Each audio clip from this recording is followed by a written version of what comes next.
Alô, gente, chegando o nosso Caxias Business, hoje para celebrarmos os 40 anos da Fedrice Seguros. E estamos recebendo aqui o Guilherme Fedrice, que é sócio e diretor comercial e de marketing dessa querida empresa aqui de Caxias do Sul, celebrando aí suas 4 décadas de trabalho. Primeiramente, parabéns para a Fedrice, para toda a família de vocês e que, assim como tantas outras, né, investe na nossa cidade, investe com muito trabalho, muito suor, mas também a gente vê a dedicação e os resultados. Parabéns, Guilherme, seja bem-vindo. Muito obrigado, Portela, obrigado pelo convite, obrigado, X-Play, é um orgulho enorme. Esse trabalho de vocês é muito bonito, está divulgando a cidade, o trabalho da cidade, o empreendedorismo da cidade. E para nós é muito gratificante ter chegado aos 40 anos de história. É uma história que nasceu lá atrás de uma necessidade. Na época, meu pai trabalhava no grupo Calil Sebe, um grupo muito forte em Caxias, gerenciava a rede de lojas e precisou, na realidade, recebeu a demanda de administrar os seguros das empresas. Na época eram mais de 4 fábricas, 50 lojas. Se não me falha a memória, 6 hotéis, era um grupo com em torno de 5, 6 mil funcionários. Estou te falando de mais de 40 anos atrás. Começou a administrar os seguros da empresa e nela viu uma oportunidade para então começar a corretora de seguros. E hoje a gente está aí completando 40 anos. Que bacana, que história bacana. E conta para nós um pouquinho mais dessa história. Como que foi a trajetória até hoje? Como que foi a evolução também de mercado, da própria Fedrice para atender aí não só o primeiro cliente, o cliente número 1, mas depois tantos outros que vieram? Pois então, Portela, 40 anos atrás, quando a gente falava em seguro, a gente falava de seguro empresarial. Era o único produto que se trabalhava, era o seguro empresarial. E as únicas empresas que faziam eram grandes grupos. Então, grupos de malharia, grupos de combustível, grupos de transporte, né? Tinham lá seus galpões, seus armazéns. Era importante porque era um patrimônio muito alto. Estamos falando de 50 milhões, 100 milhões, 200 milhões na época. Então não podiam sobreviver sem um seguro. Se eventualmente incendiassem, e a cobertura principal era o incêndio, cobertura básica, eles tinham a reconstrução do seu patrimônio para poder continuar tocando a vida. Muitos anos depois, se começou o seguro residencial, por uma necessidade, e depois o seguro de caminhão. Então, esses foram talvez os primeiros produtos. Carro-chefe, vamos dizer assim. Carro-chefe. Primeiro o empresarial, seguro de residência e depois o seguro de caminhão. E muitos anos depois, daí sim, veio o seguro de automóvel. Certo. Na época não existia necessidade de se contratar, pois não tinham uma frota muito grande no Brasil. O roubo era muito baixo, né? Era um país muito seguro. Mas com os problemas com o crescimento, houve a necessidade, então, de começar a se fazer o seguro de automóvel, que virou o carro-chefe da corretora e foi durante muitos anos. E talvez no Brasil ainda seja o carro-chefe de seguro. Eu acho que há 3 ou 4 anos atrás a gente chegou a ultrapassar o volume de prêmio arrecadado com o seguro de vida, ultrapassou o de automóvel, mas foi a primeira vez na história. Poxa. Hoje, se tu comparar com países da Europa, Estados Unidos, é muito mais comum a contratação de seguro de vida. No Brasil ainda é mais comum o seguro de automóvel. E depois, com a evolução do mercado, desenvolvimento, vieram vários outros produtos. Hoje a gente fala em seguro de responsabilidade civil, por exemplo, porque hoje está em alta. A gente erra, a pessoa tende a errar e ela se protege com o seguro de responsabilidade civil. E aí até te cito talvez o exemplo do seguro de RC médico, responsabilidade civil médico. Se porventura o médico causar uma lesão a um paciente, ele vai ter uma cobertura para indenizar esse paciente. Então a gente está sujeito ao erro. Sim, o ser humano está sujeito ao erro. A gente tem hoje seguros de risco de engenharia, seguro de obra, desde uma pequena reforma até uma grande construção. A gente tem seguro garantia contratual para, se porventura uma das partes falhar no contrato, a companhia poder ressarcir a outra parte. Então, hoje a gente tem uma gama seguro viagem, que é muito comum, a gente costuma viajar, tem um problema de saúde no exterior, e muitas vezes até dentro do Brasil, quando a gente tem um plano de saúde local e a gente vai para São Paulo, Rio, a gente pode contratar o seguro viagem. Então, hoje a gama de produtos, eu diria que a gente tem mais de 60 produtos no mercado disponível para contratação. Que bacana. E dentro dessa trajetória, né, tu citou alguns desafios, mas hoje qual que é o principal desafio desse mercado? Porque é constante essa mudança, né? A gente percebe aí que, poxa, que interessante esse dado que tu trouxe do veículo ainda ser o número um e o de vida, que é estranho, né? Porque a vida valeria muito mais do que um veículo, que um bem material. Mas qual que é o principal desafio desse mercado de seguros hoje? Eu acho, Portela, que a gente se fala hoje muito em inovação, muito em tecnologia. Eu acho que o desafio maior é a gente poder usar a tecnologia sem perder a humanização. Porque eu vejo grandes empresas usaram muito da tecnologia, mas acabaram deixando de lado as pessoas, o cuidado com as pessoas. Eu acho que pecaram nesse sentido. Eu acho que a gente tem que usar a tecnologia a nosso favor, mas a gente não pode deixar de ter um processo humanizado. A gente lida com pessoas e tudo é sobre pessoas. Então, a gente tem que ter cuidado com a nossa equipe, a forma com que a gente trata eles, se eles estão num ambiente gostoso de se trabalhar. A mesma coisa com o cliente. Quando o cliente nos demanda, a gente tem que estar à disposição, tem que estar disponível, tem que poder ajudar, né? Tem que se disponibilizar para ajudar. E a gente fala do seguro. O seguro, geralmente, tu usa num momento difícil, momento de dificuldade. Então, a gente tem que cuidar com muito carinho esse cliente. A gente pode usar da tecnologia? Pode e deve, mas a gente não pode perder esse lado humanizado. A gente não pode perder o contato com as pessoas. A gente tem que ter o olho no olho, a gente tem que ter o aperto de mão. Vamos citar o exemplo que a gente está vivendo no estado hoje, um momento de calamidade, um momento muito, muito difícil. Às vezes um abraço, um sorriso faz toda a diferença. Então a gente não pode perder esse lado humanitário do negócio. Entendido. Não, que bacana essa visão, que é importantíssimo. A gente tem que trazer comodidade, como todos os tempos trazem, né? As evoluções. Mas esse contato humano, até hoje, a gente não conseguiu inventar e acredito que a gente não vai conseguir trazer nada igual, né? Como o contato humano. Uma outra questão que é interessante, né? Que é em relação ao diferencial da Fedrice. O que vocês priorizam como diferencial de mercado na comparação com os demais players? Tem tudo a ver com o que eu estava te falando. Eu acho que é esse atendimento humanizado. Hoje as seguradoras disponibilizam um canal 24 horas. Muitas vezes o corretor ele dá esse contato para o cliente e na dificuldade o cliente liga para essa central 24 horas. A Fedrice tem o atendimento 24 horas próprio dela, que fica com funcionários dela, com colaboradores dela. Então a gente está à disposição 24 horas por dia. Além disso, a gente tem toda uma estrutura. Nós temos hoje a nossa operação muito segmentada. Então, nós temos equipe que atende seguros de riscos patrimoniais, a área de benefício, vida, odonto, benefícios em geral, auxílio funeral, assistência funeral.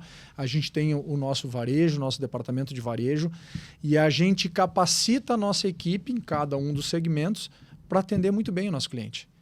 O contrato de seguro ele tem muitos pormenores, ele tem aquelas letrinhas miúdas, as condições gerais, que muitas vezes se tu não lê, não está bem orientado, tu vende, tu não entrega, na hora da entrega tu não faz a entrega correta. Então a gente tem esse cuidado, a gente analisa muito bem o contrato, a gente leva a solução para o cliente que ele precisa, não é a que a gente quer. Obviamente que a gente expõe todas as possibilidades de contratação, mas a gente estuda muito bem o cliente antes de propor a contratação de uma pólice para ele. Eu acho que essa é a nossa diferença, a gente ter esse cuidado com o nosso cliente. A gente faz o processo de sinistro, que é um momento difícil do seguro, é um momento que o cliente precisa, do início ao fim. A gente abre o processo na companhia, a gente acompanha o processo junto à seguradora e vai mantendo o cliente informado full time, o tempo todo, porque eu acho que a gente se propõe a entregar esse serviço de qualidade, a excelência na qualidade, com uma equipe capacitada. Que bacana, que bacana. É um ano de celebração, 2 de maio, aí, os 40 anos, né, que começam aí a ser celebrados também. E há também uma meta bem interessante, um objetivo aí de crescimento de 25% nesse ano. Nos conta um pouquinho sobre essa meta aí. É um desafio, Portela, é um desafio, mas é um número que a gente estuda muito bem antes de definir. Claro. Porque eu acho que a gente tem que ter muito cuidado quando a gente impõe uma meta para a nossa equipe. Eu acho que a gente tem que decidir junto com a equipe qual vai ser a meta. A gente tem que escutar a nossa equipe. Claro. Falo hoje que as companhias elas crescem em torno de 8% a 10% ao ano, as companhias seguradoras, né? E para nós, corretores, é um desafio estar chegando nesse número de 25. Mas de que forma a gente chega nesse número de 25? Primeiro, capacitando a equipe, conforme eu te comentava, né, tendo essa preocupação com o nosso cliente. E depois, através de algumas estratégias comerciais. Por exemplo, há 2 anos atrás, nós franqueamos a corretora. Então, hoje nós temos sedes de franquias espalhadas pelo Brasil. Já atendemos em torno de 6 ou 7 estados no Brasil. Santa Catarina, Paraná, Rio de Janeiro, São Paulo, Bahia, Espírito Santo. Temos algumas franquias aqui dentro do estado do Rio Grande do Sul. Então, também foi uma forma que a gente encontrou para crescer. É a gente compartilhar o nosso conhecimento, o nosso expertise. Para mim, é muito difícil estar presente em todos os estados do Brasil. Mas compartilhando esse conhecimento, compartilhando a nossa metodologia de trabalho e dando suporte para o nosso franqueado, a gente consegue atender fora do Brasil.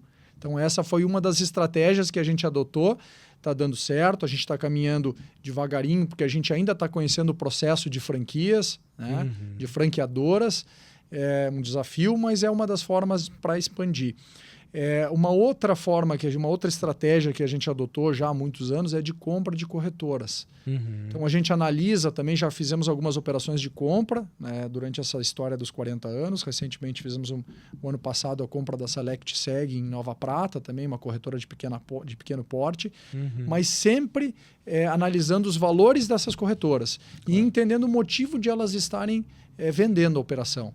Muitas por falta de sucessão, muitas com o objetivo de crescimento, e aí a gente oportuniza para esses parceiros o crescimento, levando mais produtos, levando capacitação, levando equipe para atender.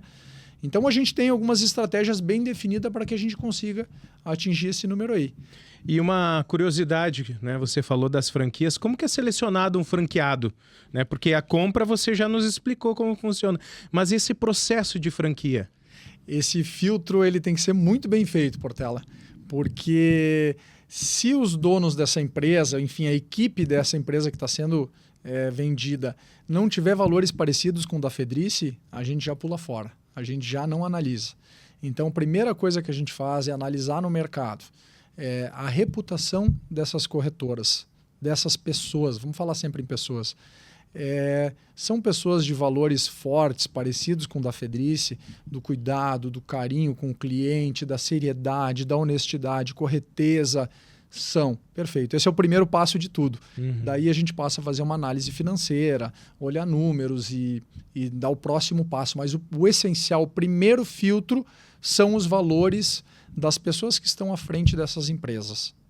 E como é que vocês estão olhando para o futuro nessa questão de mercado em expansão e trazendo essa escala por meio das franquias? Quais são os mercados-alvo que vocês estão olhando? Então, Portela, hoje a gente tem um mercado já muito maduro no Brasil, mas que tem um número, eu vou te trazer alguns números. Hoje, 6% do PIB brasileiro é proveniente de operações de seguro. Se a gente compara com Europa, com Estados Unidos, Japão, nós estamos falando em 10% a 12% do PIB, ou seja, o dobro. Então, a gente tem muito crescimento pela frente. Eu te trago alguns números de residências seguradas, são muito pequenos. Eu te trago o número da frota brasileira segurada hoje, também por conta do processo de pandemia que nós passamos, teve uma redução muito grande de contratação, mas hoje em torno de 28% da frota brasileira é segurada. Quanta oportunidade tem aí para a gente oferecer? Quanta empresa pequena, empresas grandes geralmente são estruturadas, têm a pólice de seguro, mas empresas pequenas, aquele comerciante que está começando o seu negócio, que investiu lá 50 mil, 100 mil reais, às vezes 20 mil, se ele tiver um evento, um dano elétrico, um incêndio, um vendaval, que venha destruir o bem dele, como é que ele vai se recolocar no mercado? Então, esse pequeno comerciante não tem a pólice. A pequena indústria, né, a pessoa que presta serviço, um profissional liberal que está começando o seu negócio, então tem muita oportunidade no Brasil. Tem muita oportunidade para ser explorada no Brasil. Então, a gente vê isso como sendo muito bom. A gente tem muitas chances de crescer. E a gente vem trazendo muitos produtos de fora, a gente vem estudando muitos produtos e adaptando para o mercado brasileiro. Então, tem muita oportunidade no mercado brasileiro. Essa é uma outra curiosidade, né? Porque junto com essa expansão, há também os ajustes dos processos, as melhorias deles, né? Como que funciona também isso? A gente está falando num programa que fala de negócio, né? E com certeza muitas pessoas estão ouvindo a história agora da Fedrice Seguros e querem se inspirar. Tem algum segredo para isso? Qual que é a mágica para fazer isso crescer, esse bolo crescer e ele não transbordar para fora? Se a gente falar em produto, Portela, eu acho que esse é o trabalho das seguradoras. As seguradoras analisam os produtos que tem disponível no mercado e acaba trazendo para a gente. Mas acho que o corretor tem um papel fundamental, que é estar alimentando a seguradora de informações com relação a esse produto que ela disponibilizou. Então, muitas vezes a gente tem um evento onde não tem cobertura, porque na pólice diz lá que naquela... Mas é um evento que acontece com frequência. Então, a gente leva para a seguradora a sugestão de a gente estar melhorando esse produto. Quem sabe a gente não implementa essa cobertura, que é uma cobertura que está sendo demandada do mercado. Vou te citar o exemplo do seguro de automóvel. Vamos falar de 8, 10 anos atrás, não existia aquela cobertura de quebra de vidros do veículo. Não existia quebra de farol, lanterna, retrovisor do veículo. Por quê? Porque tu tinha uma franquia do automóvel, que muitas vezes, hoje eu trago o exemplo, hoje a franquia de um veículo popular em torno de R$ 2.500, R$ 3.000, e o vidro, para reposição, custava R$ 1.000, R$ 1.500, hoje custa R$ 1.000, R$ 1.500, máximo R$ 2.000. Não atinge a franquia, tu não tem como usar o seguro. Só que aconteceu, a frota brasileira cresceu demais, o fluxo nas estradas cresceu demais. Então, esses danos a vidros começaram a acontecer com mais frequência. Então, as companhias implementaram a cobertura de quebra de vidro, farol, lanterna, retrovisor, onde tu paga uma franquia muito menor, específica da peça, e tu permite ao segurado trocar a peça sem pagar a franquia do seguro, sem perda de bônus de renovação, sem prejuízo na hora de renovar o seguro. Então, eles disponibilizam os produtos para a gente e a gente vai alimentando eles com informação, se a gente tem que ajustar aqui, ajustar ali. E o bom, a parte mais interessante é que a gente traz dos clientes, dos usuários, que é quem está, de fato, experimentando e dizendo, olha, isso aqui não funciona, isso aqui funciona, tem essa cobertura, mas ela não me atendeu por tal e tal motivo. Então, a gente leva para as companhias e as companhias vão fazendo os ajustes para que a gente consiga atender a população. Tem uma pergunta recorrente, que é a questão da pandemia. Como que a Fedrice também se viabilizou com aquele momento que foi um momento, né, de uma tragédia global, né, com uma escala global? Como que foi aquele momento para vocês? Primeiro momento foi de susto, Portela. A gente não sabia como o mercado ia se portar, se os clientes iam continuar contratando seguro, demandando o nosso serviço. Mas o brasileiro ainda graças a Deus, é um povo consciente. Então, ele não deixou de renovar o seguro. O que a gente fez? Por conta da redução da remuneração, do poder aquisitivo da população, o que a gente passou a fazer?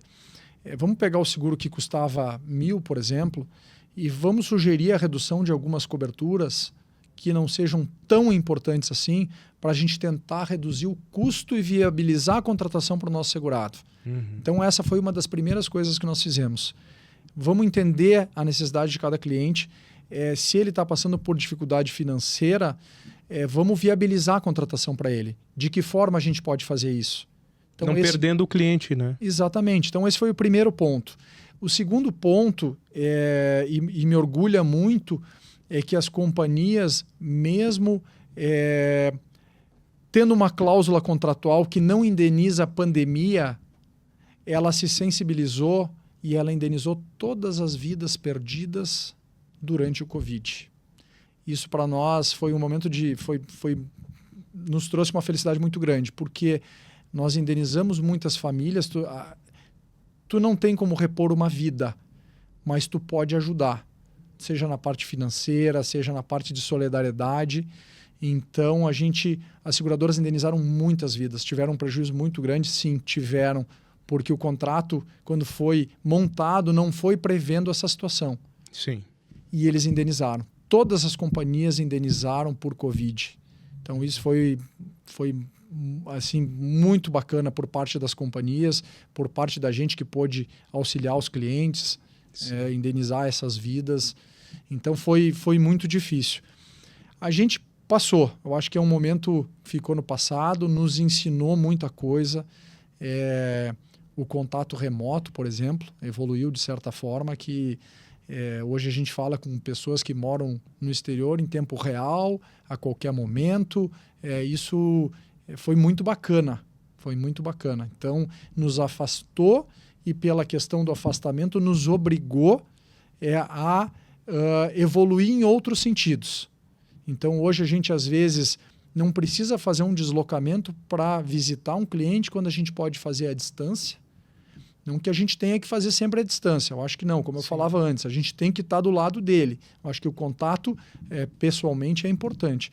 Mas, às vezes, a gente não tem o tempo de se deslocar. Sim. Então, a gente faz remoto, faz por uma videoconferência. Isso trouxe muita qualidade de vida também para as pessoas. Sim. Cito o exemplo de São Paulo, pessoas que passam 2 horas no trânsito, 3 horas no trânsito todo dia, hoje estão podendo trabalhar em casa, sem perder esse tempo precioso, muitas vezes dedicando esse tempo para a família e tendo uma qualidade de vida melhor, conseguindo viver mais tempo e melhor.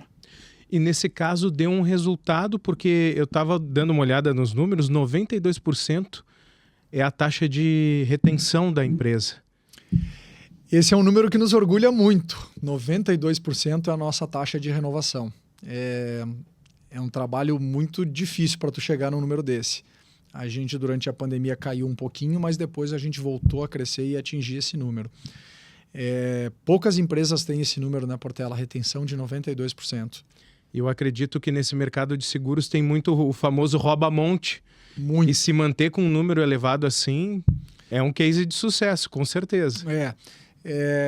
Isso nos dá mostra a nossa solidez. Se 92% dos clientes estão renovando as apólices com a gente, é porque a gente está fazendo o nosso dever de casa, está fazendo o trabalho bem feito.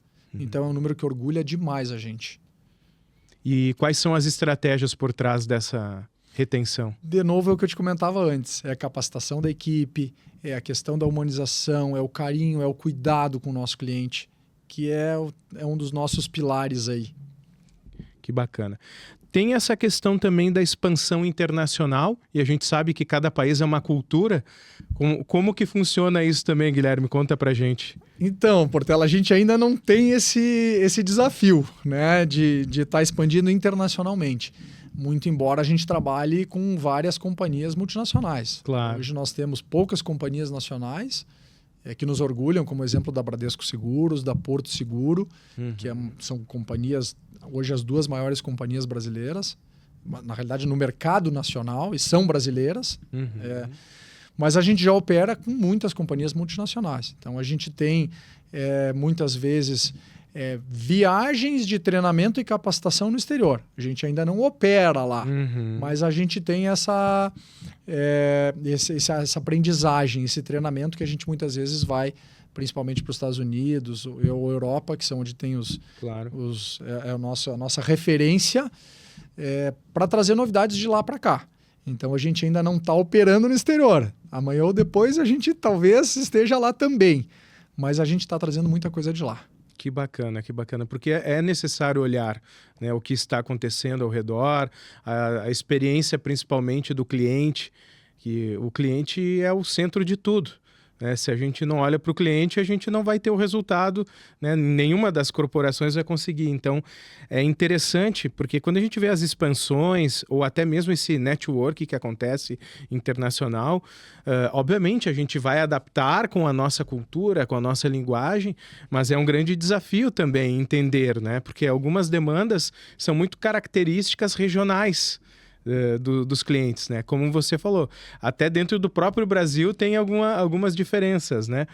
Mas prevendo essa questão de futuro e dessas adaptações necessárias, né, que são inerentes a todos os negócios, né? Como que vocês projetam os próximos 40 anos da Fedrice Seguros? É um desafio muito grande, Portela. Mas eu acho que a gente está estruturado, está trabalhando para isso, a gente vem contratando.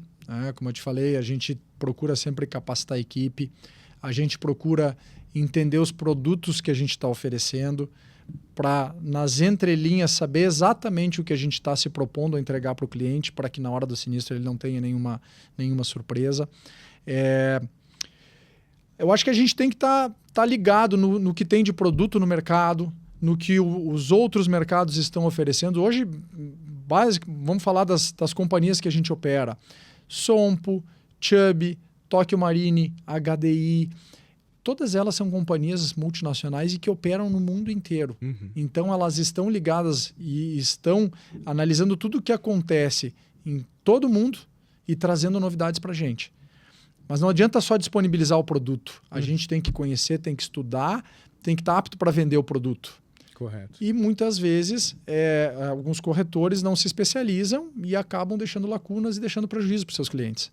Então, a gente faz questão de estudar muito bem, ir a fundo, analisar o contrato, depois levar a solução.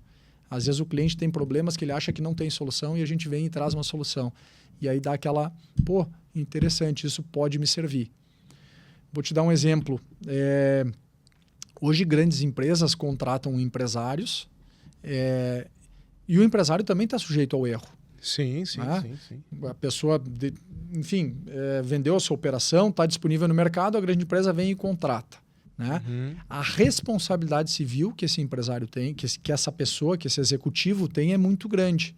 Se ele errar, ele pode causar um prejuízo gigante em muitos clientes no mercado todo, uma comunidade inteira. Né? Então, hoje existe um seguro que vai cobrir o erro desse executivo. Se porventura ele errar, a seguradora vem e ressarce o cliente.